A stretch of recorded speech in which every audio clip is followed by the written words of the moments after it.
नमस्कार मित्रों, महेश कुमार रिजल्ट सेतु में आपका स्वागत करता हूं।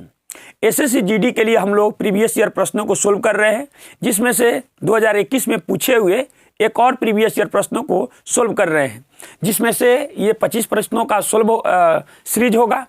आप इन प्रश्नों को पहले खुद से सोल्व कीजिए, उसके बाद हम इनको प्रश्नों को बिल्कुल इत्मीनान से सोल्व कराएंगे आपको, और आप देखते चलिए। जिसमें से पहला प्रश्न हमारे सामने है, कह रहा है कि 10 क्रमागत विषम संख्याओं का औसत 46 है। सबसे छोटी और सबसे बड़ी संख्या का औसत ज्ञात कीजिए। बस हो गया। इसमें अगर कह रहा है ना कि सबसे बड़ी और सबसे छोटी संख्या का औसत ज्ञात करें, तो जो दिया हुआ है संख्या वही आंसर होगा। ऑप्शन नंबर बी हमारा आंसर हो गया। लेकिन ऐसा आपको तब समझ में आएगा कि कैसे आंसर हो गया, मोर देन प्रैक्टिस करने के बाद। वरना हम चलिए इसको प्रोसेस से आपको सोल्व करके दिखाते हैं कि आखिर ये कैसे ऐसे हो गया। 10 क्रमागत विषम संख्या है। 1 2 3 4 5 6 7 8 9 10 हो गया। तो देखिए, औसत का मतलब होता है बीच में। तो 5 संख्या इधर हमारा छट गया और 5 संख्या इधर छट गया, और जो औसत है वो हमारा कितना दिया हुआ है, इनके बीच में हम रख देते हैं 46। अब समझिएगा जरा ध्यान से, विषम बोला गया है तो 46 से पहले विषम क्या आएगा हमारे पास, 45, उससे पहले 43, उससे पहले 41, उससे पहले 41, उसके पहले 39 और उसके पहले 37 होगा। फिर इधर बढ़ेंगे तो हमको क्या मिलेगा, 47, फिर क्या मिलेगा 49, और फिर क्या मिलेगा 51, फिर उसके बाद क्या मिलेगा 53, और उसके बाद में क्या मिलेगा हमें 55 मिलेगा। अब ध्यान दीजिएगा क्या बोला है, सबसे छोटी और सबसे बड़ी संख्या, यानी कि ये रही सबसे छोटी और ये रही सबसे बड़ी, इसका औसत निकालना है। तो क्या हो जाएगा 37 प्लस 55 और 2 संख्या, तो इसको भाग कितना से देना है, 2 से जोड़ दीजिए इसको। औसत का मतलब ही होता है कि आंकड़ों का योग बटा आंकड़ों की संख्या। तो 7 5 12 का 2, 5 और 3 8, और कितना हो जाएगा 9। इसको भाग देंगे 2 से, तो भाग देकर देखिए 4 और कितना आ गया 6। देखिए आ गया वही रिजल्ट। हमको इतना कैलकुलेशन करने की जरूरत नहीं थी। किसी भी संख्या का एक सीरीज दिया हुआ है, उसमें से फर्स्ट और लास्ट को पूछ रहा है ना, तो जो उन सभी संख्याओं का औसत है वही हमारा आंसर हो जाएगा। अर्थात हम लोग पहले ही बता चुके हैं कि आंसर ऑप्शन नंबर बी हमारा हो जाएगा। उम्मीद करते हैं कि सॉल्यूशन समझ में आई होगी। बढ़ते हैं अगले प्रश्न की तरफ। अगला जो हमारे पास प्रश्न है, क्वेश्चन नंबर 2। क्वेश्चन नंबर 2 में कह रहा है कि 2 संख्याओं का योगफल 342 है और उनका महत्तम समापवर्तक यानी कि HCF 19 है। ऐसी संख्याओं के कितने युग्म बनाए जा सकते हैं, यानी इन संख्याओं का ऐसा कितना जोड़ा संभव है कि जिनको जोड़ने पर 342 हो और उनका HCF जो है 19 हो। ध्यान दीजिएगा इस प्रकार के प्रश्न को कैसे हम लोग सोल्व करते हैं। ध्यान दीजिएगा, जब भी ऐसा प्रश्न होगा तो ध्यान दीजिएगा, जब भी HCF किसी संख्या से निकाला गया है तो आप मान सकते हैं कि को प्राइम नंबर बराबर A B C कुछ भी आप मान सकते हैं। 2 ऐसी संख्या है, यानी कि सअभाज्य संख्या। सअभाज्य संख्या में जब हम HCF से गुना करते हैं तो हमको संख्या प्राप्त हो जाता है, यानी कि ये बनेगा संख्या एक 19A और एक बनेगा 19B। अब क्या बोला है, इन दोनों का योग जो है दोनों संख्या का कितना है 342 है। हम इसको क्या करेंगे, जोड़ेंगे। तो 19A प्लस 19B बराबर 342। इन दोनों में से कॉमन हो जाएगा, A प्लस B हो जाएगा, और 19 से इधर भाग दे दीजिए।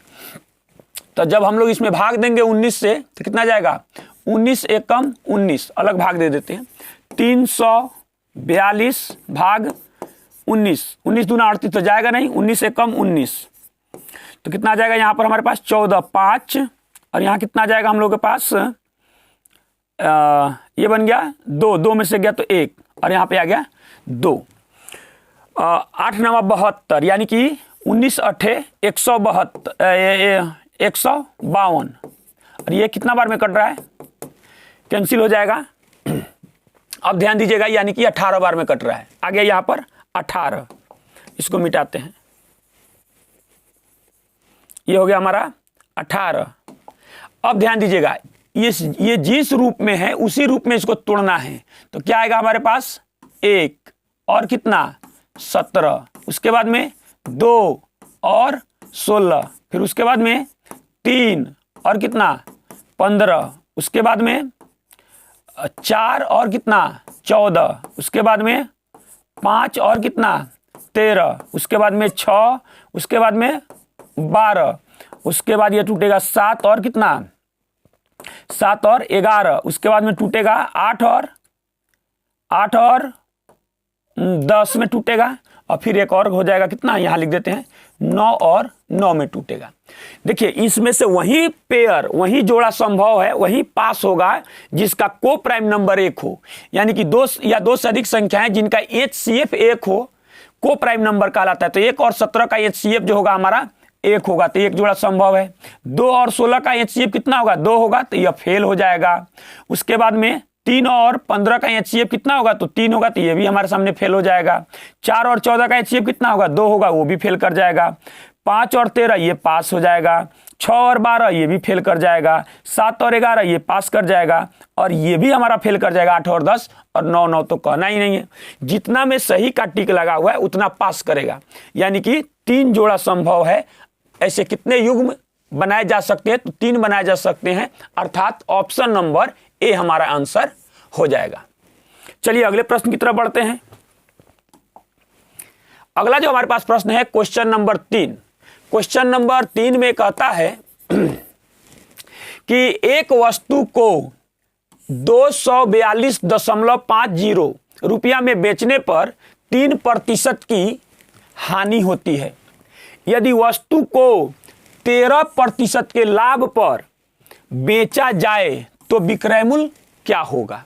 अब ध्यान दीजिएगा, एक वस्तु को 242.5 रुपया में बेचने पर 3% की हानि होता है। इसका मतलब हमें कितना प्राप्त हो रहा है 97%। 97% बराबर 242.5 रुपया। अब ध्यान दीजिएगा, हमको लाभ कितना चाहिए, तो 13%। 13% लाभ का मतलब 100% हमारा क्रय मूल्य और उसके बाद में 13% का लाभ, यानी 113%।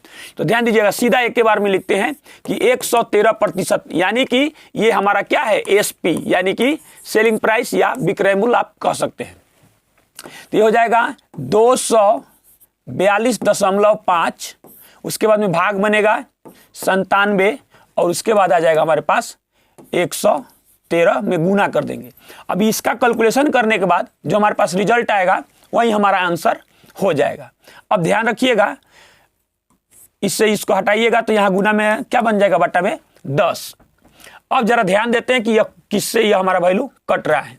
अगर इसको हम काट के छोटा करते हैं तो यहां पे बनेगा हमारे पास 2, और इसको काट लेते हैं तो हमारे पास आ जाएगा 5 चौका 20, उसके बाद बन रहा है 42, 42 मतलब 8 पचे 40, उसके बाद में बन गया 2, उसके बाद आ जाएगा 5, तो 50 25।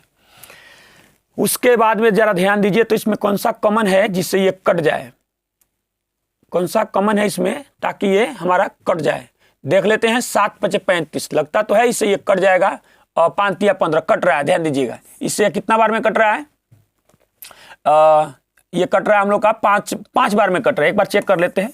9 में 7 गुना 5 अगर हम लोग करते हैं तो 5 या 15 का 5 45 और 3 48, बिल्कुल सही है, ये कट रहा है। तो ये कट रहा है कितना बार में हमारा 5 बार में कट रहा है, तो हमने उसको काट दिया। अब ध्यान दीजिएगा, यहाँ पर जब हमने काट दिया, अब इससे भी ये कट रहा है, ये कट रहा है तो कितना यहाँ पर आएगा 2.5, यानी जो हमारा रिजल्ट आ रहा है 2.5 गुना 113। अब ध्यान दीजिएगा, अगर डायरेक्ट भी गुना करते हैं तो 25 तिया 75, तो 75 का कितना हो जाएगा 5, तो हासिल हमारे पास कितना गया 7।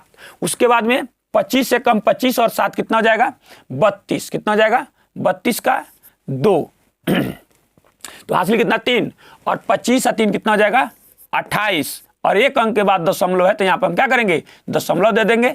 और जिस ऑप्शन में 282.5 रुपया है वही हमारा आंसर हो जाएगा। अर्थात ऑप्शन नंबर डी में दिख रहा है और ऑप्शन नंबर डी हम लोग का आंसर हो जाएगा। उम्मीद करते हैं कि आपको समझ में आ रही होगी। बढ़ते हैं अगले प्रश्न की तरफ। मैं आपसे चाहूंगा, बार बार बोल रहा हूं कि पहले आप इन प्रश्नों को खुद सोल्व कीजिए या हमारे साथ आप सोल्व कीजिए। वीडियो को पॉज कर दीजिए, खुद से सोल्व कीजिए पहले कि क्या क्वेश्चन डिफिकल्ट है या आसान है, इजी है। ध्यान दीजिएगा, क्वेश्चन नंबर 4 की तरफ बढ़ते हैं। क्वेश्चन नंबर 4 में कह रहा है कि एक दुकानदार ने अपने स्टॉक का 1/4 हिस्सा 25% के लाभ पर और शेष स्टॉक को 19% के लाभ पर बेचा। उसका कुल लाभ प्रतिशत ज्ञात करें। उसका कुल लाभ प्रतिशत ज्ञात करें। ध्यान दीजिएगा, अपने स्टॉक का, तो ध्यान दीजिएगा, मान लेते हैं कि उसका स्टॉक जो है वो 100 रुपये का है। अब इसमें से क्या है, या कोई भी कुछ भी हो सकता है, आप 1 2 3 4 कुछ भी मान सकते हैं, तब भी सही होगा। इसका 1/4 का मतलब होगा 25 और शेष जो बच गया वो हमारा हो गया कितना, 75। तो कह रहा है कि इस वैल्यू को, इस 25 को कितना लाभ पर बेच दिया, 25% लाभ पर बेच दिया, यानी कि 125 और भाग कितना बनेगा, 100 बनेगा। तो ध्यान दीजिएगा, जब हम लोग इसको कैंसिल करेंगे तो इससे कितना बार में कट जाएगा, 4 बार में कट जाएगा। और देखिएगा, जब इसको भाग दीजिएगा तो कितना आएगा, ये हमारे पास 4 तियां 12, 4 तियां 12, उसके बाद में 1 और उसके बाद में बच गया हमारे पास कितना यहां पर, यानी कि 4 दूना 8, यानी कि 31.25 रुपया। अब समझिएगा, यानी 25 रुपया की कोई वस्तु, इसको भी रुपया आप मान सकते हैं, कोई दिक्कत नहीं। 25 रुपया की वस्तु को 25% लाभ पर जब हम बेचे तो हमें कितना प्राप्त हो गया, 31.25 रुपया। अब समझिएगा, इस 75 को बता रहा है, यहीं पे कैलकुलेशन कर दे रहे हैं, चलिए यहां कर देते हैं। 75 को 19% लाभ पर बेचा गया तो कितना हो जाएगा, 119 भाग कितना, 100 बनेगा। कर दीजिए कैलकुलेशन, इससे ये कटेगा तो 3 बार में कटेगा और इससे कटेगा तो ये 4 बार में कटेगा। अब 4 से इसको भाग दीजिए, 4 दूना 8, बच गया 3, यानी कि 9 चौका 36, तो फिर भी बच गया यहाँ पर 3, एक 0 हो जाएगा, दशमलव देंगे, यानी कि 7 चौका 28 और 4 पचे 20। अब ध्यान दीजिएगा, 100 रुपया हमारा पूंजी था और ये इस लाभ हानि पर हमने बेचा, तो सॉरी, इसको गुना ही नहीं किए, अभी इसमें तो 3 से गुना भी करना बाकी है ना, सॉरी, चलिए 3 से गुना करा देते हैं। तो 5 तिया 15 का 5 और हमारे पास हो जाएगा 7 तीर का 21 और कितना हो गया 22, उसके बाद में 9 तीर का 27, 27 और 2 कितना हो गया 29, 29 का 9, फिर हासिल हो गया हमारे पास 2, 3 6 और 2 कितना हो गया 8 और उसके बाद 2 अंक के बाद दशमलव दे दिए। अब इस दोनों वैल्यू को एक जगह इकट्ठा करेंगे, तो हमारे पास आएगा 31.25 भाग, जोड़िए इसको, ये बनेगा 0, ये बनेगा 2 2 4 और कितना हो गया 5, उसके बाद में ये बन गया 9 1 10, 8 3 11 और कितना हो गया 12। अब समझिएगा जरा ध्यान से, 100 रुपया हमारा मतलब मान सकते हैं इसको कि क्रयमूल्य है और टोटल विक्रयमूल्य हमको प्राप्त हो गया 120.50, यानी हमको कितना ज्यादा प्राप्त हुआ, तो 20.50 भी कह सकते हैं, नहीं भी कहेंगे तो कोई बात नहीं। लाभ या हानि हमेशा क्रयमूल्य पर होता है, तो हो गया 100 गुना कितना 100%, तो लाभ हमको कितना, इससे यह कैंसिल हो जाएगा, कैंसिल हो गया तो आ गया हमारे पास 20.5%, और जिस ऑप्शन में 20 दशमलव, यानी क्या बोला है कि उसका कुल लाभ प्रतिशत ज्ञात करें, तो टोटल जो लाभ प्रतिशत हुआ वो कितना है 20.5%, और जिस ऑप्शन में 20.5% दिया गया है वही हमारा आंसर हो जाएगा, अर्थात ऑप्शन नंबर ए हमारा आंसर हो जाएगा। चलिए बढ़ते हैं अगले क्वेश्चन की तरफ। ये क्वेश्चन में कुछ खास नहीं है, थोड़ा सा कैलकुलेटिव इसको बना दिया गया है। चलिए बढ़ते हैं अगले क्वेश्चन की तरफ, क्वेश्चन नंबर 5। क्वेश्चन नंबर 5 में कहता है कि x रुपये की एक धनराशि को ए, बी और सी के बीच इस प्रकार विभाजित किया जाता है कि ए और बी के हिस्सों का अनुपात 3:5 है। समझिएगा, वहीं से निकाल लीजिए उतना, ए और बी के हिस्सों का अनुपात 3:5 है। पहले इस वैल्यू को बाहर रख लीजिए। तथा बी और सी के हिस्सों का अनुपात 4:7 है। बी और सी के, तो बी के आगे बढ़ाइए इसको, सी, तो बी और सी के हिस्सों का अनुपात जो है कितना है, 4:7 है। आगे पढ़ते हैं। फिर कह रहा है कि यदि बी और सी के हिस्सों के बीच का अंतर 1455 रुपया है तो एक्स का मान ज्ञात कीजिए। कोई बात नहीं, ध्यान दीजिएगा। पहले इनका रेशियो ज्ञात कीजिए। कितना जाएगा, 7×5 = 35, 4×5 = 20, 3×4 = 12। अब ध्यान दीजिएगा, बी और सी के बीच का अंतर दिया हुआ है। ध्यान दीजिएगा, यहां पर ये वैल्यू दिया हुआ है। तो इन दोनों के बीच में कितना का अंतर है, तो अंतर है अनुपात 15 का। तो अनुपात 15 बराबर 14,055 रुपया। अब ध्यान दीजिएगा, बोल रहा है कि एक्स का मान ज्ञात कीजिए, यानी टोटल जो धन है उसको ज्ञात करना है, यानी इन तीनों वैल्यू को हमको जोड़ना है। तो हमको ये पता चल गया 15 अनुपात बराबर इतना दिया हुआ है, तो अनुपात 1 बराबर, तो अनुपात 1 बराबर हो जाएगा 1455 भाग कितना, 15। अब देखिए, उसके बाद टोटल धन ज्ञात करना है, तो सबको जोड़ देंगे। जोड़ेंगे तो हमारे पास क्या प्राप्त होगा, 20 और 10 30, 30 60 और ये 67। अनुपात 67 बराबर कितना होगा, तो ये हो जाएगा 55 भाग कितना, 15 अगुना कितना, 67 हो जाएगा। देखिए 15 से 1 कम में नहीं जा रहा है, लेकिन ये कट जाएगा। 15 9 135, तो बच कितना गया यहाँ पर हमारे पास 105। 15 7 105, यानी कि कैंसिल हो गया। आ गया हमारे पास 97 × 67। अब इसको गुना कर लीजिए यहाँ पर, 97 × 67 बराबर हो जाएगा 7 7 49 का 9। तो हमारे पास हासिल कितना आ जाएगा, या ऑप्शन में भी देखिए, एक ही बार में हम पहुंच गए ऑप्शन नंबर ए के पास, और यही हमारा क्या हुआ, आंसर हो गया। क्या हुआ इसको, ऑप्शन नंबर ए हमारा आंसर हो गया एक ही बार में। फिर भी हम लोग अपना कैलकुलेशन जरूर यहां पर कर लेंगे, लेकिन एग्जाम में होता तो हम इसको टिक करके निकल जाते हैं। 7 7 49 का 9, तो हासिल कितना हो गया हम लोगों के पास, 4। उसके बाद देखिएगा 7 6 42 और 9 7 63, दोनों को ऐड कीजिए, 5 और इसको जोड़ेंगे तो 10, 105 और ये 4 है 109। देखिए आ गया फिर यहाँ पर 9, यानी कि हासिल कितना हो गया हमारे पास, 10। उसके बाद अब देखिए, ध्यान दीजिएगा, इसको छोड़ देंगे और सीधा इसको गुना करेंगे। 9 6 54, 54 और 10 कितना हो जाएगा, 64। देखिए आ गया 64 99, 64 99। लेकिन अगर एग्जाम में इसको हमको सोल्व करना होता, तो जैसे इकाई अंक मैच कर गया, बाकी किसी में इकाई अंक 9 नहीं था, तो ऑप्शन ए टिक करते और जो हमारा समय उसको बचाते और आगे निकल जाते। चलिए बढ़ते हैं अगले प्रश्न की तरफ। अगला प्रश्न है क्वेश्चन नंबर 6। क्वेश्चन नंबर 6 जो है ये सिंप्लीफिकेशन का क्वेश्चन है। ध्यान दीजिएगा क्या बोलता है।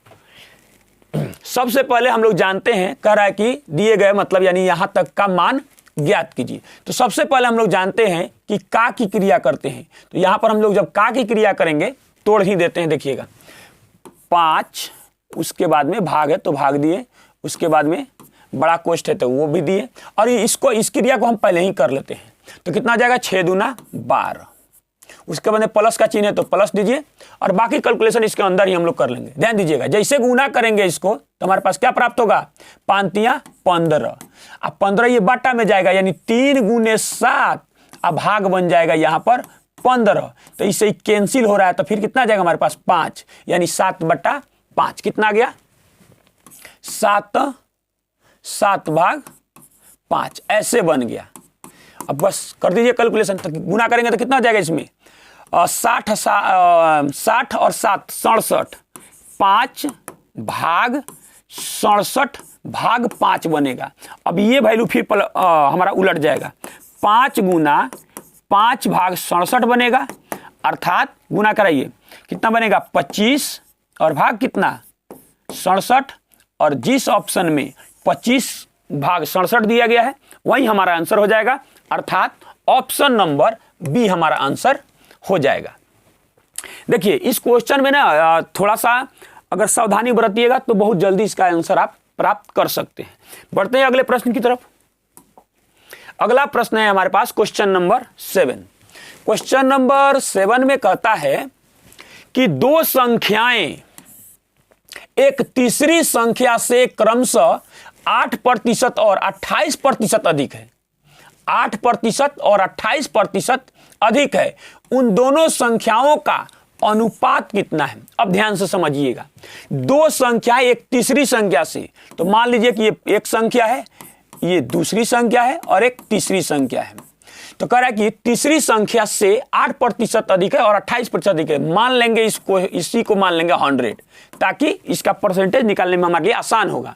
जैसे कि 100 का 8% तो 8 हो जाएगा, यानी कि तो इसमें से एक जो संख्या है इसका 8% है, तो 8% ज़्यादा है, अधिक है, और एक कितना है 28% ज़्यादा है, कितना हो जाएगा? तो 128 हो जाएगा। और इन्हीं दोनों संख्या का हमसे क्या बोल रहा है? इसका अनुपात ज्ञात कीजिए। तो कर लीजिए ज्ञात। देखिए कितना से कटेगा?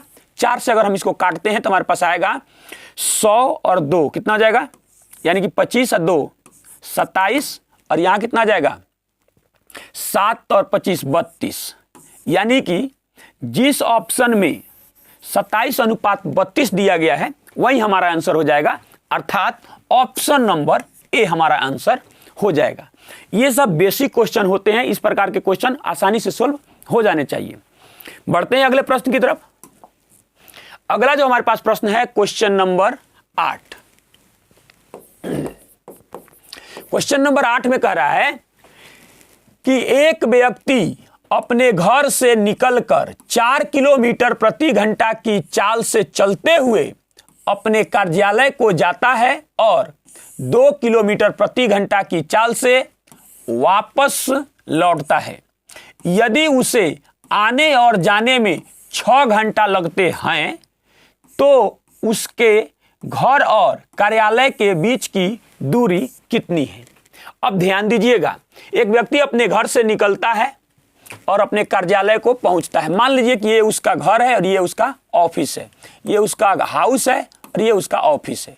इधर से जब जाता है तो वह 4 किलोमीटर प्रति घंटा की चाल से जाता है, 4 किलोमीटर प्रति घंटा की चाल से जाता है। उसके बाद में वापस आता है 2 किलोमीटर प्रति घंटा की चाल से, और ये आने और जाने में कुल जो उसको समय लगता है वह कितना दिया हुआ है? 6 घंटे का समय लगता है। तो ये पूछ रहा है कि यहां से यहां की दूरी क्या है, डिस्टेंस क्या है। हम जानते हैं कि दूरी बराबर चाल गुने समय होता है। अब ध्यान से समझिएगा, अब हमको ये इधर से कितना समय लग रहा है, इधर से कितना समय लग रहा है, ये सब हमको कुछ पता नहीं है, दोनों मिला के हमको कुल दिया हुआ है। अब ध्यान दीजिएगा, हम इन दोनों का सहारा लेकर हम औसत चाल, क्योंकि दूरी समान है तो औसत चाल निकाल सकते हैं। तो इसका औसत चाल हो जाएगा, औसत चाल बराबर हो जाएगा, रेडीमेड एक फॉर्मूला होता है 2xy भाग x प्लस y। तो कितना जाएगा? 2 गुने 4 भाग कितना? 6 बन जाएगा। चाहे तो आप इसको काट भी सकते हैं, नहीं तो रहने दीजिए, कोई दिक्कत नहीं है। ये निकल गया औसत चाल, तो गुना भी कर सकते हैं। कितना हो जाएगा? ये हो जाएगा हमारे पास 4 गुना 4 और भाग कितना कर सकते हैं? 6। अब ध्यान दीजिए, आप समय कितना रखेंगे, तो ये कुल समय है ना, तो इसका भी औसत निकाल देंगे, इसको 2 से भाग देंगे तो ये औसत में बदल जाएगा। तो कितना जाएगा? 6 और भाग कितना? 2। काट दीजिए इसको, 6 से 6 कैंसिल हो जाएगा और इससे इसको काटेंगे तो हमारे पास क्या जाएगा? 2। यानी कि 4 दूना 8 किलोमीटर दूरी है। 8 किलोमीटर दूरी है उसके घर और कार्यालय के बीच की दूरी 8 किलोमीटर है, अर्थात ऑप्शन नंबर ए हमारा आंसर हो जाएगा। उम्मीद करते हैं कि अगर आपका बेसिक पहले से ठीक है तो यहां पर ये क्लियर हो जाएगा। बढ़ते हैं अगले प्रश्न की तरफ। अगला प्रश्न है क्वेश्चन नंबर 9। क्वेश्चन नंबर 9 में कहता है कि एक निश्चित धनराशि पर समान वार्षिक साधारण ब्याज की दर से 3 वर्षों में प्राप्त मिश्रधन 17,925 रुपया और 7 वर्षों में प्राप्त मिश्रधन 21,825 रुपया है। 18,500 रुपये की धनराशि पर पूर्व की दोगुनी ब्याज दर से 4.2/5 वर्ष में प्राप्त साधारण ब्याज कितना होगा। देखिए क्वेश्चन बहुत डिफिकल्ट नहीं है, लेकिन अगर आपका बेसिक कॉन्सेप्ट क्लियर नहीं है, जो बेसिक कहलाता है, तो ये जितना भी ये प्रश्न है सब में बेसिक आपका कॉन्सेप्ट क्लियर होना चाहिए। आप चाहिए कि इसमें कोई हम ट्रिक लगा दे और बन जाए, ये संभव यहां पर नहीं दिख रहा है।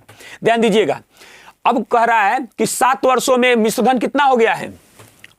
7 वर्षों में हो गया है हमारे पास 21,825 रुपया, और 3 वर्षों में कितना हो गया है, 3 वर्षों में हो गया है 17,925 रुपया।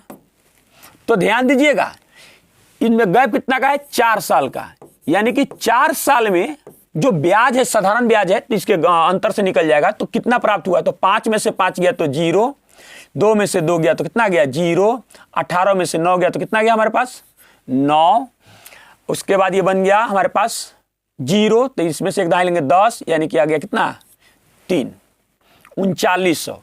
तो 1 साल का हमारे पास कितना हो जाएगा, इसमें से घटा दीजिए, अर्थात 1 साल भाग देना पड़ेगा। तो इसे इधर से भाग देंगे 4 से, इसमें जब 4 से भाग देंगे तो आ जाएगा 9 चौका 36, बन गया हमारे पास 3 0, 7 चौका 28, 7 चौका 28, 2 0 यानी 20, देखिए 9 चौका 36 और 339, ठीक है। अब समझिएगा जरा ध्यान से, 1 साल का ये हो गया, तो चाहे तो 1 साल का इसमें से घटा देंगे तो 3 साल का हमको निकल, या तो अब समझिए 1 साल का जब हमको पता चल गया ब्याज है, ये क्या है, साधारण ब्याज है, ये ब्याज है। तो 1 साल का जब हमको ब्याज पता चल गया, तो या तो आप 7 साल का निकाल के इस वैल्यू में से निकालिएगा, तब आपको मूलधन प्राप्त हो जाएगा, या 3 साल का ब्याज निकालकर इस वैल्यू में से घटा दीजिएगा, तब हमको मूलधन प्राप्त हो जाएगा। तो किसी एक का इस्तेमाल करेंगे, इसमें निकाल लीजिए, या गुना करा दीजिए, या आप उसमें से 1 साल का घटा दीजिए। 4 साल का है तो 1 साल का वैल्यू घटा देंगे तो भी वही रिजल्ट प्राप्त होगा। चलिए 3 से गुना ही करा देते हैं। तो 1 साल का रिजल्ट ये रहा, तो 3 साल का कितना आएगा, 5 या 15 का 5, 7 3 का 21, और कितना जाएगा 32, 32 का 2, तो हासिल कितना हो जाएगा हमारे पास 3, और 27 और 3 कितना हो जाएगा 30, कितना आ गया 27 और 3 30। ये गड़बड़ कैसे हो गया, 1 सेकंड। 3 से इसको जब हम लोग गुना करेंगे तो कितना आएगा, 5 15 22, और उसके बाद में कितना जाएगा 9 3 का 27 और 2 कितना जाएगा 29 ना होगा, 27 और 2 29 हो जाएगा। 1 सेकंड, 27 और 2 हमारा हो जाएगा 29, क्योंकि ये वैल्यू जुट के तभी उतना होना चाहिए। देखिए 75 देंगे तो 3039। चलिए ठीक है, इस वैल्यू को इस वैल्यू में से हम घटाएंगे, तो घटाइए। देखिए मूलधन बराबर, क्योंकि वो मिश्रधन है, मूलधन बराबर आएगा 17,925 माइनस 2,925, 0 0 0 5, और ये रहा, यानी कि इस वैल्यू को कहीं पे हमको लिखना पड़ेगा। P बराबर हमारे पास आ गया मूलधन बराबर, मूलधन बराबर 15,000, ये है हमारा 15,000। अब समझिएगा जरा ध्यान से, इसका रेट निकालना पड़ेगा। अब रेट निकालने के लिए या तो इस वैल्यू में हमको भाग देना पड़ेगा, या इधर भाग दे, आप कहीं पर भाग दीजिएगा तो रेट प्राप्त हो जाएगा। अब ध्यान दीजिएगा, रेट बराबर हमें प्राप्त हो, क्योंकि क्वेश्चन में क्या बोला है, ध्यान दीजिएगा, यहां पर इस राशि की, धनराशि पर पूर्व की दोगुनी ब्याज दर, तो पहले हमको ब्याज दर पता होना चाहिए ना। तो ब्याज दर बराबर हो जाएगा 975 भाग मूलधन के 1% से भाग देंगे तो हमको ब्याज का दर पता चल जाएगा। अब ध्यान दीजिएगा, ये कटेगा हमारे पास 9 चौका 36 और 3 कितना हो जाएगा, 36 3 39, 25 से काट दिए। उसके बाद में ये यहां कितना कटेगा, 4 और 2 6 बार में कट गया 25 से, उसके बाद फिर कट रहा है 3 से, तो यहां लिखेंगे 2 और यहां हो जाएगा 13 तिया 39, यानी हमारे पास रेट आ गया 13/2% का। अब इस वैल्यू को ध्यान दीजिएगा यहां पर, अब ध्यान दीजिएगा इसके अब फिर पूछा गया है कि साधारण ब्याज क्या होगा। तो ब्याज बराबर हम जानते हैं कि मूलधन लिख देते हैं यहां पर, या आप चाहें तो वैसे भी गुना कर सकते थे, मूलधन गुने समय दिया हुआ है, तो इसको तोड़िए इस समय को, 4 × 5 = 20 और 2 22, उसके बाद में इसका रेट का दुगुना करना है तो हमको कितना आ जाएगा 13% प्राप्त हो जाएगा, क्योंकि यहां पर क्या दिया हुआ है 13/2, और ब्याज बराबर मूलधन गुने समय गुने दर, भाग कितना हो जाएगा 100, और इस बात को भूलना नहीं है कि इसके बट्टा में 5 है, तो यहां पे इसको भी रखना है हमको 5। देखिए इससे यहां पर ये वैल्यू कैंसिल हो गया, उसके बाद में इस 5 से इसको काट दीजिए, ये कटेगा तो कितना आएगा हम लोगों के पास 5 तिया 15, 5 तिया 15, और बच गया यहां पर 3 और कट जाएगा 7, 37 बार में कट गया। तो अब हम लोग को क्या करना पड़ेगा, गुना करना पड़ेगा 37 × 13 और फिर 22 से गुना करना पड़ेगा। तो ऐसा कीजिए, इसका 2 इसको दीजिए तो बन जाएगा 26, यानी हमारे पास आएगा 37 × 26, तो 7 × 6 = 42 का कितना हो जाएगा हमारे पास 2, तो हासिल कितना हमारे पास हो गया 4, 7 × 3 = 21, और ये कितना हो जाएगा 7 दूना 7 × 3 = 21 बोल दिए, 7 × 6 = 42 का 2 हासिल 4, 6 × 3 = 18 और 7 दूना 14, जोड़ेंगे इसको तो कितना आ जाएगा 12, और एक यहाँ आएगा 2 और 1 कितना हो गया 3 और 4 36, तो 36 का कितना हो गया 6, तो हासिल कितना हो जाएगा हमारे पास 3, और 3 दूना 6 और 3 कितना हो गया 9, 2 इसको दे चुके हैं तो यहाँ बचा 11। अब इसमें क्या करेंगे, फिर 11 से गुना करा देंगे, अगर गुना करने का 11 का नियम जानते हैं तो हो जाएगा 2, उसके बाद कितना हो जाए, देखिए अभी इकाई अंक जैसे ही मैच किया यहाँ पर, यही हमारा आंसर हो जाना चाहिए। चलिए 2 6 और 2 कितना हो जाएगा 8, उसके बाद में 9 6 15 का 5, 9 1 कितना हो गया 10, यानी हमें ब्याज के रूप में उस राशि पर प्राप्त हो रहा है 10,582 रुपया। ध्यान दीजिएगा ये क्वेश्चन जो है ना बेसिक कंसेप्ट क्लियर है तो सब कुछ आपका क्लियर है, थोड़ा सा कैलकुलेटिव है ये सभी प्रश्न। चलिए बढ़ते हैं, यानी कि ऑप्शन नंबर सी हमारा आंसर हो जाएगा। बढ़ते हैं अगले प्रश्न की तरफ। अगला जो हमारे पास प्रश्न है क्वेश्चन नंबर 10। क्वेश्चन नंबर 10 में कहता है कि 6 cm ऊंचाई और 16 cm आधार के व्यास वाले किसी ठोस लंब वृत्तीय बेलन में ड्रिल करके एक शंक्वाकार छिद्र किया जाता है।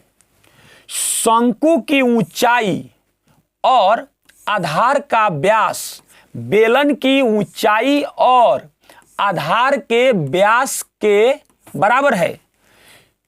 शेष ठोस का करें कि शेष ठोस का संपूर्ण पृष्ठीय क्षेत्रफल, शेष ठोस का संपूर्ण पृष्ठीय क्षेत्रफल कितना है।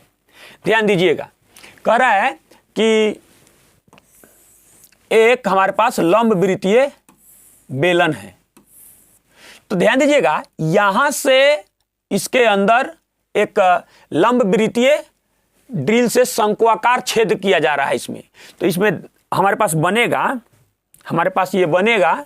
ध्यान दीजिएगा इसमें क्या क्या आ जाएगा, इसमें आ जाएगा हमारे पास, उसके बाद में दिया हुआ है त्रिज्या आर कितना दिया हुआ है 6 cm, और उसके बाद में उसकी 6 cm ऊंचाई और 1 सेकंड 6 cm ऊंचाई दिया हुआ है, 6 cm ऊंचाई दिया हुआ है और 16 cm आधार का व्यास है, यानी कि R बराबर 8 cm हो जाएगा। किसी ठोस लंब वृत्तीय बेलन में ड्रिल करके एक शंक्वाकार छिद्र किया जाता है। शंकु के आकार का एक छिद्र किया जा रहा है।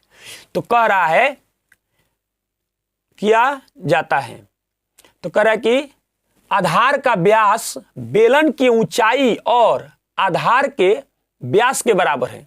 शंकु की ऊंचाई, इसकी जो ऊंचाई है वो शंकु की ऊंचाई आधार का व्यास बेलन की ऊंचाई और आधार के व्यास के बराबर है। यानी कि ये भी 8 ही है ऊंचाई इसका, और ये कितना है, सॉरी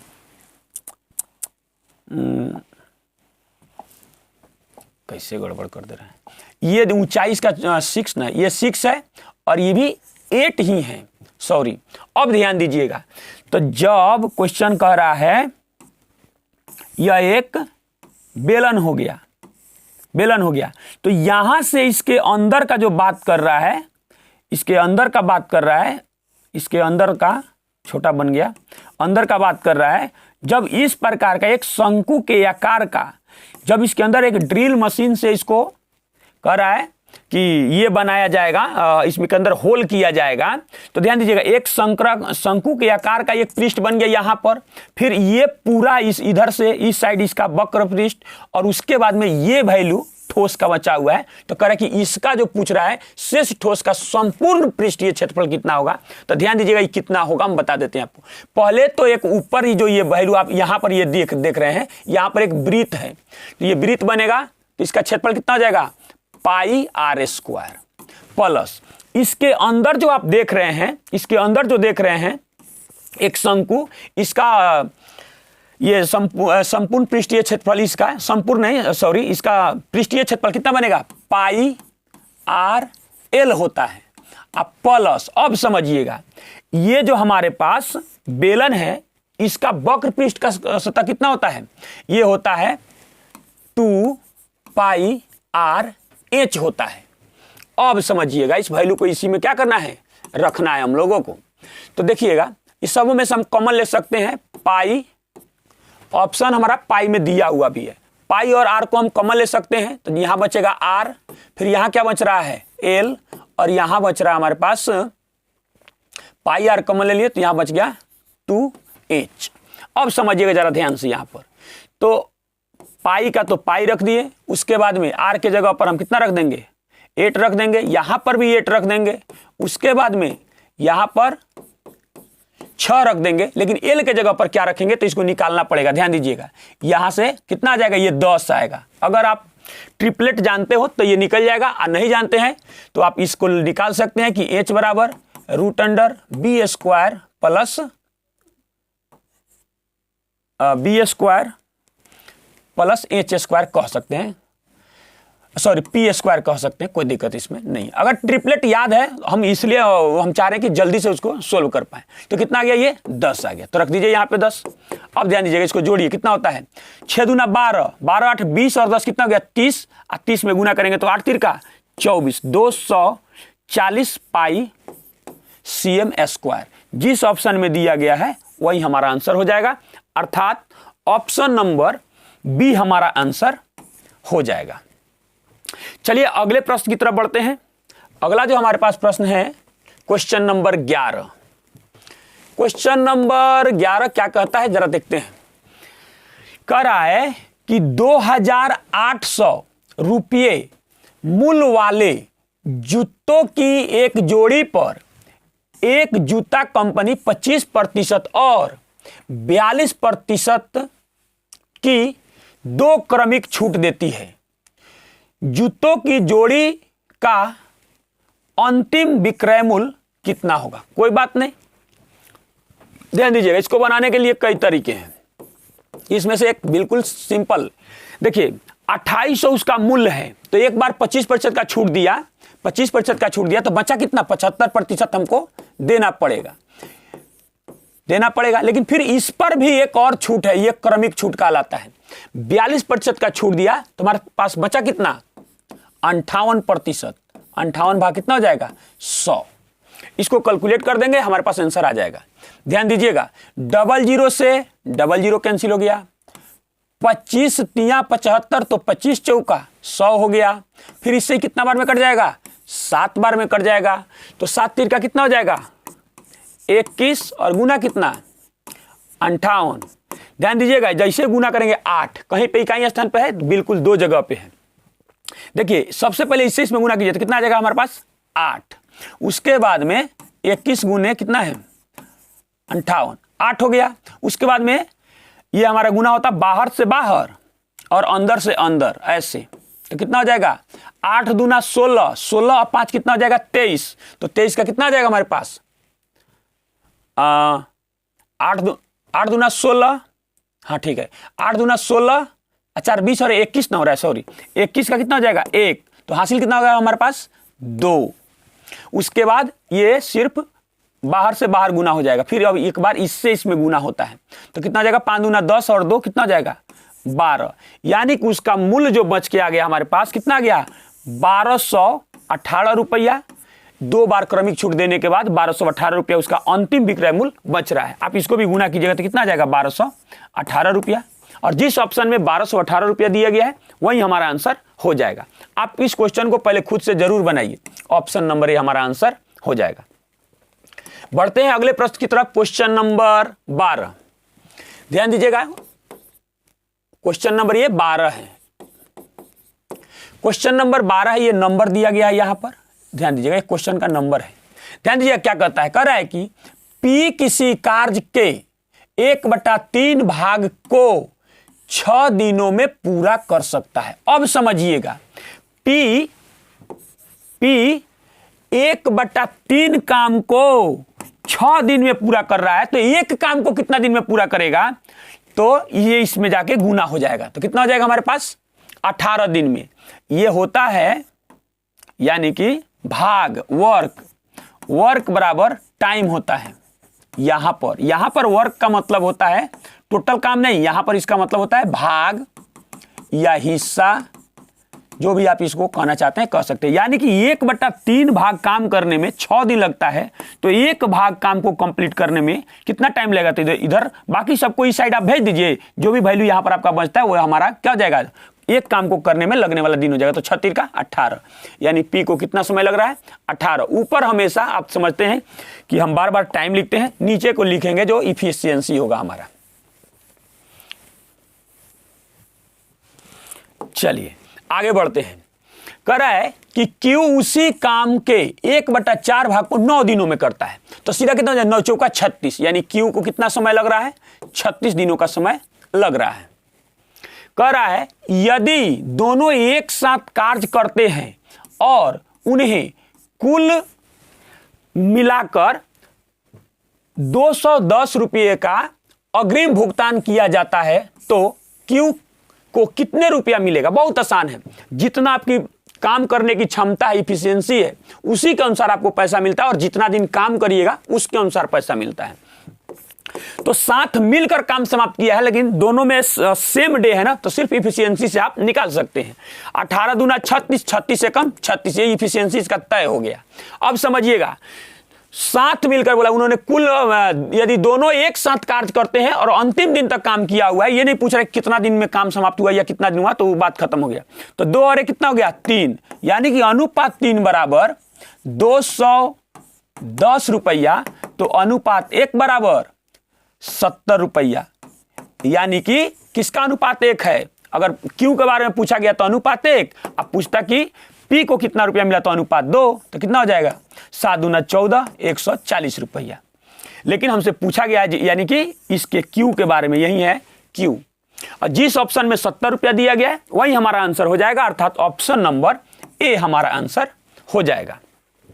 उम्मीद करते हैं कि बातें आपको समझ में आ रही होगी। अगर नहीं समझ में आ रहा है तो आप हमें कमेंट के माध्यम से बता सकते हैं कि थोड़ा सा स्पीड को और स्लो कीजिए या इसको और विस्तार कीजिए। आपको जैसे समझ में आता होगा आप कमेंट कीजिएगा, हम उसके अनुसार आपको वीडियो प्रोवाइड कराएंगे। बढ़ते हैं अगले प्रश्न की तरफ। अगला प्रश्न है हमारे पास क्वेश्चन नंबर 13। क्वेश्चन नंबर 13 में कहता है कि 3 संख्याओं का औसत 180 है। 3 संख्याओं का औसत 180 है। यदि तीसरी संख्या पहली संख्या के 1/3 से 10 अधिक और दूसरी संख्या से 5 कम है तो तीसरी संख्या ज्ञात करें।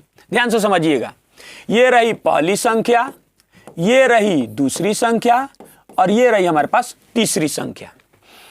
तो कह रहा है कि 3 संख्याओं का औसत 180 है। यदि तीसरी संख्या पहली संख्या, तो मान लीजिए आपकी पहली संख्या हमारे पास x है, तो इसका क्या बोला है कि इसके 1/3 से 10 अधिक है, 10 अधिक है। फिर आगे क्या बोलता है, और दूसरी संख्या से 5 कम है। कौन? तीसरी संख्या। यानी कि इसका जो वैल्यू होगा x/3 प्लस इससे 5 ज्यादा, यानी ये होना चाहिए, तो कितना हो जाएगा 5 15 हो गया, प्लस ये कितना के बराबर है, 3 संख्याओं का औसत 180 है, और जब 3 से गुना कर देंगे योग बराबर होता है औसत गुने संख्या, तो औसत में हमने 3 से गुना कर दिया। अब इसको कैलकुलेट कर दीजिए, हमारा आंसर आ जाएगा। ध्यान दीजिएगा, जब इसको आप कैलकुलेट कीजिएगा तो हमारे पास बनेगा 3x प्लस x, उधर कितना हो जाएगा 45 प्लस फिर x हो जाएगा, और फिर कितना जाएगा 30 होगा, और भाग में कितना आएगा 3 आ जाएगा हमारा, और 180 गुना 3 हो जाएगा। अब देखिएगा जरा ध्यान से, ये हो जाएगा हमारे पास 3 और 1 4, और कितना गया 5x, ये तो हो गया हमारा 5x, और इधर हो रहा है हमारे पास कितना 75, और इसको भेजा के गुना करा दीजिए। इसमें जब गुना कराएंगे तो 18 9 कितना होता है 162, यानी कि कितना गया 1600, ये इसमें गुना करा दिए ले जाके एक के बार में 1620। तो इसमें से वैल्यू को घटाइए तो हमारे पास आएगा 5x बराबर, इसमें से 75 कम करिएगा तो यानी आ जाएगा 1545, और इससे इसको काटिए, 5 से जब ये कटेगा तो 5 3 15, नहीं भाग जा रहा है तो आएगा यहाँ पर 0 और 9 5 45, यानी x का वैल्यू कितना आ गया 309। तो ये हमारा आंसर नहीं हुआ। तीसरी संख्या ये है हमारे पास, तीसरी संख्या जो है हमारी क्या है x गुना 1/3 प्लस 10, यानी कि वैल्यू को रखिएगा आप 309 गुना 103 और प्लस कितना 10। देखिए इससे ये कैंसिल हो रहा है तो कितना आ जाएगा 103 प्लस 10 बराबर 113, यानी हमारी तीसरी संख्या कितनी है 113, और जिस ऑप्शन में 113 है वही हमारा आंसर हो जाएगा, अर्थात ऑप्शन नंबर सी हमारा आंसर हो जाएगा। बढ़ते हैं अगले प्रश्न की तरफ। Question number 14। क्वेश्चन नंबर 14 जो दिया गया है यह कह रहा है कि एक से बड़ी एक ऐसी संख्या है जिसे 4 5 और 6 से विभाजित करने पर प्रत्येक स्थिति में शेषफल 3 प्राप्त होता है। 500 से छोटी वह सबसे बड़ी संख्या ज्ञात कीजिए जो इस स्थिति को संतुष्ट करती हो। बहुत आसान प्रश्न है, ध्यान दीजिएगा।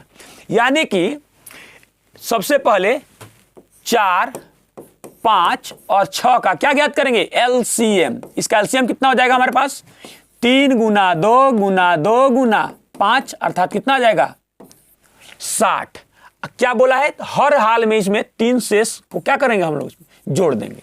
अब समझिएगा जरा ध्यान से, यानी ये तो सबसे छोटी संख्या हो गया 63, लेकिन ये कह रहा है कि ना 500 से छोटा लेकिन सबसे बड़ा, 500 से छोटा लेकिन उसमें बड़ा होना चाहिए। अब ध्यान दीजिएगा, इसको क्या किया जाता है 1 2 3 4 ऐसे करके गुना लेके जाते हैं, तो हमको दिख रहा है कि 8 6 48 यानी 480 हो जाएगा। उसमें 3 हम क्या करेंगे जोड़ देंगे, तो हमारे पास जो रिजल्ट आ रहा है 480 प्लस 3, यही वो सबसे बड़ी संख्या है, लेकिन 500 से छोटी वो संख्या है जिसमें 4 5 और 6 से जब हम भाग देंगे तो प्रत्येक दशा में क्या आएगा 3 शेषफल हमें प्राप्त होगा। और यह 500 से छोटी लेकिन उन जो जितना संख्या प्राप्त होगा उस सबों में बड़ा है, लेकिन 500 से छोटा है। अर्थात जिस ऑप्शन में 483 दिया गया है वही हमारा आंसर हो जाएगा, अर्थात ऑप्शन नंबर बी हमारा आंसर हो जाएगा। चलिए बढ़ते हैं अगले प्रश्न की तरफ। अगला जो हमारे पास प्रश्न है क्वेश्चन नंबर 15। क्वेश्चन नंबर 15 में कह रहा है कि एक दुकानदार ने 600 संतरे और 400 केले खरीदे, उसने पाया कि 30% संतरे और 18% केले सड़े हुए हैं। अच्छे फलों का प्रतिशत ज्ञात करें। बहुत आसान क्वेश्चन है, ध्यान दीजिएगा कैसे सोल्व करेंगे। देखिए 600 पीस है, उसके बाद आप समझिएगा जरा ध्यान से, जिसमें से उसने 30% सड़ा हुआ पाया, तो अच्छा कितना मिला उसको? 70%, क्योंकि पूछा भी है यहां पर अच्छे फलों की संख्या, तो हम अच्छों के ज्ञात करें। 30% बर्बाद हो गया तो बचा कितना? 70 भाग 100 हो जाएगा। यह है संतरा। तो ध्यान दीजिएगा, 00 से 00 कैंसिल हुआ, 6 सत्ते 42, यानी 420 संतरा जो है वो अच्छा है। अब आगे बढ़ते हैं। फिर हमारे पास है 400 केले हैं, जिसमें से कितना बताया है? 18%, यानी कि सड़ा हुआ है। तो बचा कितना हमारे पास? 82%। भाग कितना हो जाएगा? 100 हो जाएगा। ये 00 से फिर 00 कैंसिल, गुना करा दीजिए। 4 दूना 8 और 8 चौका 32, यानी कि 328, 18 चौका 72, ऐसे भी दिख रहा है, वही चीज है। केले हैं जो अच्छे केले हैं। अब समझिएगा, इन दोनों को जोड़ दीजिए, कितना हो जाएगा? 8, 4 और कितना जाएगा? 7। अब कंपेयर किससे करना है? इससे। कितना प्रतिशत? इन दोनों को जोड़ना है, तो 600 और 400, 1000 और गुना कितना? 100%। 00 से 00 कैंसिल, भाग दीजिए, यानी कि 74.8% अच्छे फल उसे प्राप्त हुए, अर्थात ऑप्शन नंबर ए हमारा आंसर हो जाएगा। चलिए अगले प्रश्न की तरफ बढ़ते हैं। अगला प्रश्न है क्वेश्चन नंबर 16। क्वेश्चन नंबर 16 में कह रहा है कि एक विक्रेता ने 20 रुपये में 12 की दर से कैंडी खरीदी और 12 रुपये में 6 की दर से बेच दी। उसका प्रतिशत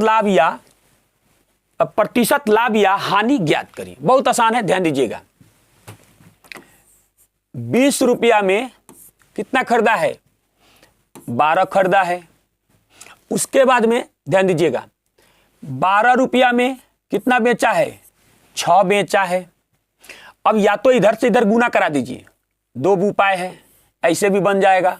तो ध्यान दीजिएगा, 120 और इधर गुना करा देंगे तो कितना हो जाएगा? 144। ये होता है हमारा इधर वाला वैल्यू CP और इधर वाला होता है SP, यानी कि अब ये रुपया में बदल गया। और भी तरीके हैं, कोई बात नहीं।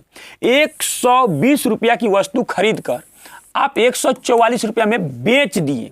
क्या किए? बेच दिए। तो यहां पर क्या हो रहा है? दिख रहा है कि हमको लाभ हुआ। कितना का लाभ हुआ? 24 रुपया का लाभ हुआ। कितना पूंजी लगाए थे? 120 गुना कितना? 100%। 1 0 से 1 0 कैंसिल और 12 दूना 24, अर्थात कितना प्रतिशत का लाभ हो गया? 20% का हमको क्या हुआ? लाभ हुआ, हानि नहीं हुआ है, लाभ हुआ। अर्थात जिस ऑप्शन में 20% लाभ दिया गया है वही हमारा आंसर हो जाएगा, अर्थात ऑप्शन नंबर ए हमारा आंसर हो जाएगा। चलिए अगले प्रश्न की तरफ बढ़ते हैं। अगला प्रश्न है क्वेश्चन नंबर 17। क्वेश्चन नंबर 17 में कह रहा है कि यदि X और Y एक साथ मिलकर किसी कार्य को 10 दिनों में पूरा कर सकते हैं, Y और Z उसी कार्य को 12 दिनों में पूरा कर सकते हैं, तथा Z और X उस कार्य को 15 दिनों में पूरा कर सकते हैं, तो अकेला X उस कार्य को कितने दिनों में पूरा करेगा? बहुत ही खूबसूरत प्रश्न है, ध्यान दीजिएगा। बोला है X और Y कितने दिनों में काम को करते हैं? 10 दिनों में। उसके बाद क्या है? Y और Z उस काम को कितने दिनों में करते हैं? 12 दिनों में करते हैं। फिर Z और X कितने दिनों में करते हैं? Z और X 15 दिनों में करते हैं। ध्यान दीजिएगा, ये रहा हमारा टाइम, ये रहा इफिशियंसी। ध्यान दीजिएगा, इसकी इफिशियंसी निकालेंगे तो यहां पे हमें प्राप्त होगा 6, यहां कितना हो जाएगा? 5 और ये क्या हो गया? 4। ध्यान दीजिएगा, कौन कौन ऐसी संख्या से गुना करा दे कि इसका जो गुणनफल है टाइम और इफिशियंसी का हर जगह इक्वल कर जाए। हमको माइंड में तुरंत चल गया है कि ये और इससे 60 ऊपर जो एक संख्या दिख रहा है वो हमसे कट जाएगा। यानी कि 10 से 60 कितना बार में, 6 बार में 60 कितना से गुना करे 60 और कितना से गुना करे ये भी दिख गया 60। अब समझिएगा यहां पर जरा ध्यान से, एक्स वाई और जेड की एफिशिएंसी हमको निकालनी पड़ेगी। तो हो जाएगा 6 4 10 और 5 15, यानी कि ये एफिशिएंसी आ गया 15/2। भाग देना पड़ेगा, क्यों? क्योंकि 2 बार एक्स 2 बार वाई और 2 बार जेड का ये क्षमता बन रहा है 15। 2 बार एक्स 2 बार वाई और 2 बार जेड का क्षमता बन रहा है 15। जब इसको आप जोड़िएगा ना तो ये बनेगा ऐसे 2x वाई और जेड, इसका क्षमता बना 15। तो सिर्फ हमको x plus Y plus Z का क्षमता निकालना होगा, तो क्या बनेगा 15/2 ऐसे बनेगा। इसलिए अब समझिएगा जरा ध्यान से, हमसे पूछा गया है किसके बारे में, x के बारे में पूछा गया है। अब समझिएगा, पहले इसकी क्षमता निकाल लीजिए। तो x की क्षमता हमारे पास क्या होगी ये हमें पता नहीं है। अब ध्यान दीजिए कैसे पता चलेगा, x वाई जेड में से अगर हम वाई जेड की क्षमता को घटा दे तो क्या हमको x का क्षमता नहीं पता चल जाएगा? चलेगा। तो ये क्षमता कितना है 15/2 माइनस x और y का क्षमता, y और z का क्षमता कितना है 5। ध्यान दीजिएगा, इसका मतलब कितना हुआ 7.5, 7.5 में से घट गया तो कितना बचा, यानी कि 5/2। या ऐसे भी दिख रहा है कि 5 दूना 10 घटेगा तो कितना आएगा 15 में से 10 तो 5/2। ये किसकी क्षमता है 5/2 जो है किसकी क्षमता है, x की क्षमता है। किसकी क्षमता है, x की क्षमता है। अब समझिएगा जरा ध्यान से, अब कुछ नहीं करना है आपको। जब यहां 60 यहां 60 यहां 60 जरूरत होता तो यहां भी 60 होता, तो अब यहां कितना से गुना करते कि ये भी 60 बन जाए। यानी कि 5/2 में हम कितना से गुना कर दे कि ये 60 बन जाए, जो ये उतना ही काम करा देना है इस क्षमता से। तो इससे कितना बार में कटेगा हमारा 12 25 60, और इधर जो भाग में है इधर क्या हो जाएगा गुना, अर्थात 12 दूना 24। ये दिन माने हैं, या इसको आप कुछ और भी मान सकते हैं, नहीं तो लगेगा कि इसमें आप y फिर कैसे मान लिए। ध्यान दीजिएगा, इसको आप ABCD कुछ भी लिख सकते हैं या व्हाट ही लिख देते हैं। लीजिए व्हाट, ये डे की संख्या है, दिन है, कितना दिन लगेगा तो कितना हो गया 24 दिन लगेगा। नहीं तो लग रहा था कि फिर वो y कैसे लिख दिए, अर्थात कितना हो जाएगा 24 दिन। y इस काम को कितने दिनों में पूरा करेगा 24 दिनों में पूरा करेगा, और जिस ऑप्शन में 24 दिन दिया गया है वही हमारा आंसर हो जाएगा, अर्थात ऑप्शन नंबर डी हमारा आंसर हो जाएगा। चलिए बढ़ते हैं अगले प्रश्न की तरफ। अगला जो हमारे पास प्रश्न है क्वेश्चन नंबर 18। क्वेश्चन नंबर 18 में कहता है, क्वेश्चन नंबर 18 में कह रहा है कि एक व्यक्ति एक नौका को धारा की दिशा में 9 किलोमीटर प्रति घंटा की चाल से और धारा की विपरीत दिशा में 7 किलोमीटर प्रति घंटा की चाल से चला सकता है। धारा की चाल ज्ञात करें। ध्यान दीजिए, अगर पहले से जानते हो तो ठीक है, नहीं जानते हैं तो मान लीजिए नौका की चाल लिख देते हैं। नौका की चाल बराबर x y z ABCD कुछ भी आप मान सकते हैं, कोई दिक्कत नहीं है। और धारा की चाल बराबर नहीं लिखेंगे उतना, y हो गया। अब समझिएगा, धारा की दिशा में का मतलब हुआ जिधर पानी का बहाव है उधर जा रहा है, यानी कि ये सपोर्ट कर रहा है, ये एक साथ ऐड हो जाएगा। x प्लस वाई जब ऐड हो रहा है तो कितना हो रहा है 9 किलोमीटर प्रति घंटा। यानी हमारे पास इक्वेशन बन रहा है कि x प्लस वाई बराबर 9 किलोमीटर प्रति घंटा। आप लिखिए चाहे उसको छोड़ दीजिए, कोई दिक्कत नहीं है, बाद में हम लोग उसको जोड़ घटाव कर लेंगे। अब समझिएगा, अब कर रहा है इधर से, यानी पानी का बहाव इधर है और नौका इधर से इधर जा रहा है, तो ये घटेगा, इसमें विरोधाभास है, विपरीत है, तो घटेगा तो क्या आ रहा है 7। अब समझिए जरा ध्यान से, क्या क्वेश्चन में बोला है धारा की चाल, धारा मतलब y का मान हमको ज्ञात करना है। इसको करेंगे माइनस, इसको कर देंगे प्लस और इसको भी कर देंगे माइनस। ये वैल्यू इससे कैंसिल हुआ तो ये कितना बनेगा हमारे पास 2y, और ये घटेगा तो कितना आ गया 2, अर्थात y का मान जैसे ही भाग दीजिएगा इसमें तो कितना आ गया 1, अर्थात 1 किलोमीटर प्रति घंटा धारा की चाल है।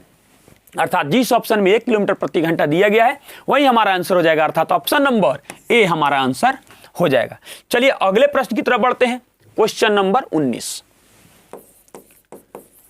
क्वेश्चन नंबर 19 में कह रहा है कि दो संख्याएं 3:4 के अनुपात में हैं। यदि पहली संख्या का 60% 144 है तो दूसरी संख्या का 30% ज्ञात करें। बहुत अच्छा क्वेश्चन है, ध्यान दीजिएगा। कह रहा है कि दो संख्याएं 3:4 के अनुपात में है। क्या बोला कि यदि पहली संख्या का 60%, ध्यान दीजिएगा, तो 60% बराबर 144, तो 100% बराबर क्या होगा? तो कितना हो जाएगा? 144 भाग कितना 60 गुना कितना 100%। ध्यान दीजिएगा, ये कितना बार में कट जाएगा? 20 तिया, और ये कितना कटेगा? 5 बार में। इससे ये कितना बार में कटेगा? ये कटेगा हमारा 4 तिया 12, और उसके बाद बच गया 2 और 4, 8 तीर का 24। यानी कि ये जो हमारा संख्या है, यानी अनुपात 3 बराबर, नहीं लिखेंगे ज्यादा, अनुपात 3 का जो वैल्यू है दिया हुआ है, चाहे इसको मिटा ही दीजिए, इसे ही डायरेक्ट लिख दीजिए। अनुपात 3 का वैल्यू जो दिया हुआ है 48 गुना 5 है, ये रहा पूरी संख्या। अब क्या बोला है? तो दूसरी संख्या का 30% क्या होगा? दूसरी संख्या ये रही। अब ध्यान दीजिएगा, अनुपात 3 बराबर इतना, तो अनुपात 4 बराबर क्या होगा? तो अनुपात 3 बराबर ये वैल्यू रहा, तो अनुपात 4 बराबर में क्या होगा? 48 गुना 5 भाग 3 गुना 4, और उसका भी अब क्या निकाल देना है? 30% निकालना है। तो 30 भाग 100 आप ऐसे भी लिख सकते हैं। अब ध्यान दीजिएगा, 1 0 से 1 0 कैंसिल हुआ, इस 3 से ये 3 हमारा कैंसिल हो गया। उसके बाद में इससे अगर ये काटते हैं इसको, तो ये कितना आएगा? 2, और इस 2 से कटेगा तो फिर यहाँ पे आ जाएगा हमारे पास 2, गुना करा देंगे तो 8 दूना 16 और 4 दूना 8 1 9, यानी कि 96। जिस ऑप्शन में 96 दिया गया है वही हमारा आंसर हो जाएगा। ये सब हमने क्या किया है? कैलकुलेशन किया है, दूसरा कुछ नहीं है। अर्थात ऑप्शन नंबर डी हमारा आंसर हो जाएगा। चलिए अगले प्रश्न की तरफ बढ़ते हैं। अगला प्रश्न हमारे पास कह रहा है क्वेश्चन नंबर 20। बहुत ही सुंदर क्वेश्चन है, मेंसुरेशन का क्वेश्चन दिख रहा है भी मेंसुरेशन का क्वेश्चन। कह रहा है कि 16 cm गुना 12 cm गुना 9 cm भुजाओं वाले धातु के एक स्लैब को पिघलाकर घन के आकार में ढाला जाता है। घन का पृष्ठीय क्षेत्रफल cm² में ज्ञात कीजिएगा। अब ध्यान दीजिएगा, जब भी किसी वस्तु को वो 3 डायमेंशनल है तो पिघलाकर अब कोई 3 डायमेंशनल ही वस्तु कोई दूसरा बनाया जाता है, तो इन दोनों कंडीशन में आयतन जो उसका होता है वो समान होता है, वॉल्यूम जो होता है वो समान होता है। इसका मतलब ये हो जाएगा कि अगर आप इसको कह सकते हैं ये क्या है? घनाभ है। घनाभ का आयतन बराबर घन का आयतन, कुछ नहीं सोचना है, यही तो क्वेश्चन कह रहा है। अर्थात 16 गुना 12 गुना 9, और जब इसको एक घन बनाया गया तो घन का आयतन क्या होता है? भुजा क्यूब होता है। क्या होता है? भुजा क्यूब के बराबर है। जब इसको इस साइड आप भेजिएगा तो ये क्या बनेगा? इन सभी का हमको क्या चाहिए? घनमूल चाहिए। क्या चाहिए? घनमूल चाहिए। अब देखिए घनमूल निकालेंगे कैसे। यहां पर 2 4 हिडन है, ध्यान दीजिएगा। 16 मतलब 2 4, और इस 12 में 1 4 छुपा हुआ है, तो हमारे पास क्या आ जाएगा? 1 4 बाहर आ गया। और यहां पर 2 3 है और 1 3 यहां पे हिडन है, अर्थात 1 3 बाहर आ जाएगा। यानी उस जो घन अब बनेगा उससे पिघलाने के बाद जो घन हमारे पास बन रहा है, उस घन की भुजा क्या हो गई? 12 cm। लेकिन हमसे पूछा क्या गया है? घन का पृष्ठीय क्षेत्रफल। तो घन का पृष्ठीय क्षेत्रफल बराबर होता है 6 गुने भुजा स्क्वायर, अर्थात 6 गुने 12 गुने 12, या एक ही बार में लिख सकते हैं 12 का स्क्वायर 144, 6 गुना 144, अर्थात 6 से गुना करिए, 6 चौका 24 का 4, कहीं पे 4 देखिए अब दिख रहा है एक ही बार में। आंसर हो गया ऑप्शन नंबर बी। फिर भी हम गुना कर दे रहे हैं। 6 देखिए कॉम्पिटिटिव एग्जाम में ऑप्शन पर जरूर मतलब ध्यान दिया जाता है, बस थोड़ा कैलकुलेशन किए, आंसर हमारा हमारे सामने हो गया। 6 चौका 24, फिर 24 और 2 कितना हो जाएगा? 26, और 6 और 2 कितना हो गया? 8, यानी 864 cm²। जिस ऑप्शन में दिया गया है वही हमारा आंसर हो जाएगा, अर्थात ऑप्शन नंबर बी हम तो पहले ही टिक कर चुके हैं। अगर एग्जाम में बनाना होता तो हम बिल्कुल इकाई अंक को मैच कराते कि है कहीं, अगर आगे रहता 2 में तब हम तो आगे गुना करना ही पड़ता हमको, अगर नहीं है तो बस गुना कीजिए, आगे बढ़ जाइए। चलिए हम लोग अगला प्रश्न देखते हैं, क्वेश्चन नंबर 21। क्वेश्चन नंबर 21 में बहुत आसान क्वेश्चन है, ध्यान दीजिएगा। यहां पर बराबर का चिन्ह होना चाहिए था।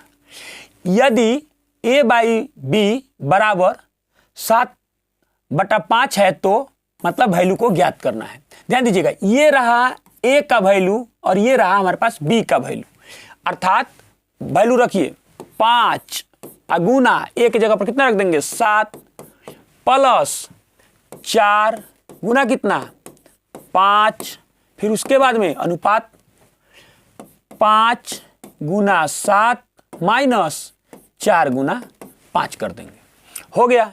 इसमें से हम कॉमन ले लेंगे 5, तो हमारे पास 7 4 11, और इसमें से हम 5 कॉमन ले लेंगे तो हमारे पास क्या आ जाएगा गुना में 3, और ध्यान दीजिएगा इस 5 से ये 5 कैंसिल हो गया, यानी कि अनुपात 11:3 हो जाएगा। और जिस ऑप्शन में, यानी कि इसका मतलब ये भी हुआ कि 11/3 भी हुआ, 11/3 दिया गया है, वही हमारा आंसर हो जाएगा, अर्थात ऑप्शन नंबर डी हमारा आंसर हो जाएगा। चलिए अगले प्रश्न की तरफ बढ़ते हैं, क्वेश्चन नंबर 22। क्वेश्चन नंबर 22 क्या कहता है? ये भी क्वेश्चन नंबर 22 जो है ये सिंप्लीफिकेशन का क्वेश्चन है, दिया गया है और कह रहा है कि का मान कितना है। मैं चाहूंगा कि आप खुद बनाइए, एक बार इसको जरूर बनाइए, समझिएगा जरा ध्यान से। सबसे पहले इसमें से हम लोग इसकी क्रिया कर लीजिए यहां पर इस कोष्ठ में, तो यहां पर जब इसको आप भाग में डालिएगा तो इससे कट रहा है कितना बार में 2 बार में, यानी इसका वैल्यू आ गया हमारे पास 10। देखते रहिएगा ध्यान से, ये बन गया यहां पर 10, यहां भाग का चिन्ह है। अब समझिएगा जरा ध्यान से, जब इसको हम घटाएंगे तो यहां पर हमें क्या मिलेगा 5, और फिर उसके बाद का चिन्ह है तो ये बन जाएगा 5 चौका 20। अब समझिएगा इसको गुना कीजिए तो 7 चौका 28, अब 20 घट गया तो बचा कितना हमारे पास 8, तो हमारे पास कितना है 52 और 8 कितना हो गया 60। और ध्यान दीजिएगा इधर कितना आया था हमारे पास 10, तो भाग जाएगा किससे 10 से, तो आंसर कितना आ गया 6, और जिस ऑप्शन में 6 है वही हमारा आंसर हो जाएगा, अर्थात ऑप्शन नंबर सी हमारा आंसर हो जाएगा। इस प्रकार के प्रश्न को इसी तरीके से मौखिक ही जल्दी। चलिए हम लोग अगले प्रश्न की तरफ बढ़ते हैं, क्वेश्चन नंबर 23। क्वेश्चन नंबर 23 में कह रहा है कि एक दुकानदार अंकित मूल्य पर 25% की छूट प्रदान करता है, एक अन्य दुकानदार उसी अंकित मूल्य पर 5%, 12% और 10% की 3 क्रमिक छूटें प्रदान करता है। दोनों दुकानदारों द्वारा दी गई छूटों के बीच का अंतर ज्ञात करें। ध्यान दीजिएगा, ये रहा एक दुकानदार जो सीधा सीधा 25% का छूट दे रहा है, ये रहा दूसरा दुकानदार, ये बोलता है कि हम 5%, फिर 12% और फिर 10% का छूट देंगे जो सक्सेसिव होगा। इसका एकल क्या होगा, इसको निकालने के लिए एक फार्मूला भी होता है, a + b minus a × b/100 आप यूज कर सकते हैं। ध्यान दीजिएगा, जब हम लोग इसको यूज करेंगे तो ये कितना हो जाएगा, ये हो जाएगा 5 + 10 माइनस 5 × 10, किसी को किसी के साथ ले सकते हैं, कोई दिक्कत नहीं है, और भाग बन जाएगा हमारे पास कितना 100। अब ध्यान दीजिएगा, ये रहा हमारे पास 15, और देखिए ये बना 50, यानी कि ये 1/2 यानी आधा, तो 15 में से आधा जाएगा तो कितना बचेगा 14.5 हो जाएगा हमारे पास। अब समझिएगा जरा ध्यान से, अब आ जाएगा 10 के साथ तो हम लोग तो यूज कर चुके, अब बनेगा 12 के साथ, तो ये कितना हो जाएगा 14 + 12 माइनस 14.5 गुना 12, और भाग कितना हो जाएगा 100 हो जाएगा। अब इसको जोड़िए तो कितना आ जाएगा हमारे पास, जोड़ेंगे तो आ जाएगा 26.5 माइनस, ठीक है। अब ध्यान दीजिएगा, इसको अब हम लोग गुना करा देते हैं, तो गुना अगर कराइएगा तो 12 × 5 = 60 का 0, 12 चौका 48 और 6 कितना हो जाएगा 54, 54 का 4 हो गया हम लोग के पास। उसके बाद में हासिल हो गया 5, तो 12 और 5 कितना हो जाएगा 17। पहले 1 अंक के बाद दशमलव है, और यहां से ध्यान दीजिएगा 2 अंक और जाएगा, यानी 3 अंक के बाद हमको दशमलव देना है, यानी हमारे पास रिजल्ट आ रहा है 26.5 माइनस 1.74, घटाना है इसमें से, तो ये यानी कि इसका एकल छूट हमको कितना प्राप्त हो रहा है। ध्यान दीजिए, ये बनेगा 10, 10 में से 4 गया तो बचा कितना 6, ये बन गया हमारे पास कितना 14, यानी कि 7, तो उसमें से आ गया कितना हमारे पास 7, ये बन गया हमारे पास 5, अब 5 में से गया तो ये गया 4 और ये गया, यानी कि देखिए गिनते इसको सीधा सीधा जोड़ने पर 27% लग रहा है छूटा, लेकिन वो वास्तव में कितना है 24.76% ही है। तो इस वैल्यू में और इस वैल्यू में कितना का अंतर है ध्यान दीजिएगा। तो ये दोनों में जो अंतर है यहां लिख दे रहे हैं 25 माइनस 24.76, जो इनके बीच का अंतर है वो 0.24 का है, 24% का अंतर है, अर्थात यही हमारा आंसर हो जाएगा, अर्थात ऑप्शन नंबर बी हमारा आंसर हो जाएगा। बहुत ही आसानी से 100 मान के भी आप इसको क्या कर सकते थे, बना सकते थे। अगले प्रश्न की तरफ बढ़ते हैं। अगला प्रश्न है question number 24, question number 24। Question number 24 में कह रहा है कि एक निश्चित साधारण ब्याज से किसी धनराशि पर 3 वर्षों के बाद प्राप्त मिश्रधन 37,200 रुपया और 5 वर्षों के बाद प्राप्त मिश्रधन 42,000 रुपया है। उसी धनराशि पर 6% वार्षिक ब्याज दर से 8 वर्षों में, ध्यान दीजिएगा, उसी धनराशि पर 8 वर्षों में प्राप्त होने वाला साधारण ब्याज रुपये में ज्ञात कीजिए। अब ध्यान दीजिएगा, जो एक पीछे में हम लोग ऐसा क्वेश्चन देखे थे मिश्रधन वाला साधारण ब्याज में, वही तो ये क्वेश्चन है। देखिएगा कह रहा है कि 5 वर्ष में कितना हो जाता है, 5 वर्ष में 42,000 रुपया और 3 वर्ष में कितना हो जाता है, 3 वर्ष में 37,200 रुपया हो जाता है। तो 2 साल का ब्याज ज्ञात कीजिए। 2 साल का ब्याज हमारे पास कितना आएगा, ये बन गया 10, 10 में से 2 गया तो ये हो गया 8, ये बन गया 11, 11 में से 4 गया तो 7, यानी कि ये समाप्त हो गया। यानी कि 2 साल का ब्याज है 4,800 रुपया, तो 1 साल का कितना हो जाएगा, 1 साल का हो जाएगा 2,400 रुपया। अब ध्यान दीजिएगा, तो 3 साल का कितना ब्याज होगा, 3 ईयर, 3 साल का 7,200 रुपया। देखिए ध्यान से यहां पर 7,200 रुपया हम घटा देंगे तो हमारा मूलधन निकल गया हमारे सामने। मूलधन कितना हो जाएगा, 30,000, यानी मूलधन हमारा कितना है, 30,000 है। अब समझिएगा, उसी धनराशि पर, यानी कि इस धनराशि पर कह रहा है, इसी धनराशि पर 6% वार्षिक ब्याज की दर से 8 वर्षों में, तो 1 साल में 6%, तो 8 साल में कितना, 48%, यानी कि 48 गुने मूलधन के 1% से गुना कीजिए। मूलधन देखिए प्रतिशत वाला ब्याज हमें प्राप्त हो गया, 8 में 6 से गुना किए ना, तो 48%, मूलधन का 48% ब्याज हो गया है। तो मूलधन वाले ब्याज को रुपया में बदलने के लिए मूलधन के 1% से गुना करा देंगे। कितना से गुना करा देंगे, मूलधन के 1% से गुना करा देंगे, बस हो गया। 00 का 00, 8 3 का 24 का 4। देखिए कहीं पे है, हाँ बिल्कुल बी नंबर हमारा आंसर हो गया। देखिए बिना गुना किए ही हमको दिख गया, लेकिन गुना हम लोग कर देंगे। 2, 12 और 2 कितना हो गया, 14, यानी 14,400 रुपया हमको क्या होगा, ब्याज प्राप्त होगा, अर्थात ऑप्शन नंबर बी हमारा आंसर हो जाएगा। मैं बार बार बोल रहा हूं कि इस मेथड को आप जरूर अपनाइएगा, कि आधा कैलकुलेशन करने के बाद एक बार ऑप्शन में जरूर झांकिएगा कि कौन सा ऑप्शन से मैच कर रहा है, बस। चलिए हम लोग अगले प्रश्न की तरफ बढ़ते हैं, क्वेश्चन नंबर 25। क्वेश्चन नंबर 25 में कह रहा है कि 12,100 रुपया को 2 भागों में इस प्रकार विभाजित कीजिए कि जब इन्हें क्रमशः 3 और 4 वर्षों के लिए 6% की वार्षिक साधारण ब्याज दर पर निवेश किया जाता है तो बराबर मिश्रधन प्राप्त होता है। दोनों भागों के बीच के अंतर का 75% कितना होगा। बहुत कमाल का क्वेश्चन है, ध्यान से देखिएगा। कितना राशि है, 12,100 रुपया है। अब ध्यान दीजिएगा, 2 भागों में इसको बांट देते हैं। मान लीजिए एक राशि x होगा तो एक राशि y होगा। अब समझिएगा, x का ध्यान दीजिएगा 3 साल और 6% के दर से, तो कितना हो जाएगा, 100% मूलधन और 18% ब्याज, अर्थात 118 भाग कितना 100 बन जाएगा।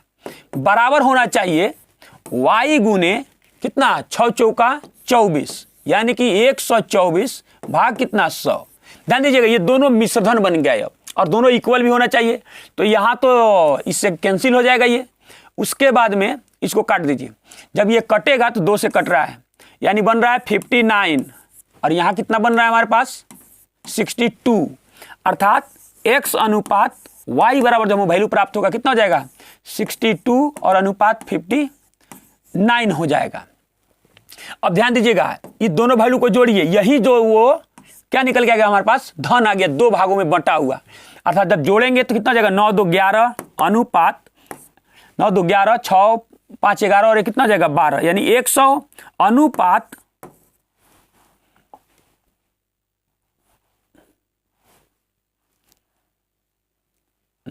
क्या गया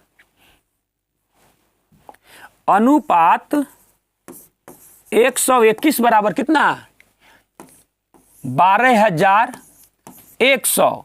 तो ध्यान दीजिएगा, इसे ये कैंसिल हो रहा है, कैंसिल हो गया तो क्या आ गया अनुपात 1 बराबर कितना आ जाएगा 100। अब समझिएगा इसमें अंतर कितना का है अनुपात में, ध्यान दीजिएगा 3 का, तो अनुपात कितना आ जाएगा 3 बराबर कितना होगा, यानी कि अंतर पूछा है 300। फिर इस अंतर का भी 75% ज्ञात करना है, यानी कि 3/4 भी आप लिख सकते हैं, कोई दिक्कत नहीं है। या आप ऐसे भी लिख सकते थे 75/100 लिखिए, और भी आपको आसान है, हर तरीके से आसान है, कोई बहुत बड़ी बात नहीं है। 75/100 हो गया, ये वैल्यू इससे कैंसिल हो गया, 75 तिया कितना होता है 225, और जिस ऑप्शन में 225 दिया गया है वही हमारा आंसर हो जाएगा, अर्थात ऑप्शन नंबर डी हमारा आंसर हो जाएगा। हमारा ये सेशन कैसा लगा कमेंट के माध्यम से आप अपनी राय जरूर दीजिए, और आपको किस प्रकार से पढ़ना है ये बातें आप हमें जरूर कमेंट के माध्यम से बताइए, क्योंकि हमारे पास थोड़ी सी असुविधा होने के कारण हम आपसे ऑनलाइन नहीं जुड़ पा रहे हैं और एक हमारा कम्युनिकेशन नहीं बन पा रहा है आपसे। लेकिन मैं आपसे चाहूँगा कि आप कमेंट के माध्यम से आप अपनी राय जरूर दीजिए कि हमारी बातें कितनी आपको समझ में आ पा रही है या समझ में ही नहीं आ पा रही है, हम इन चीज़ों को नहीं समझ पा रहे हैं। आज के लिए बस इतना ही, मिलते हैं एक और 72 क्लास में, तब तक के लिए धन्यवाद।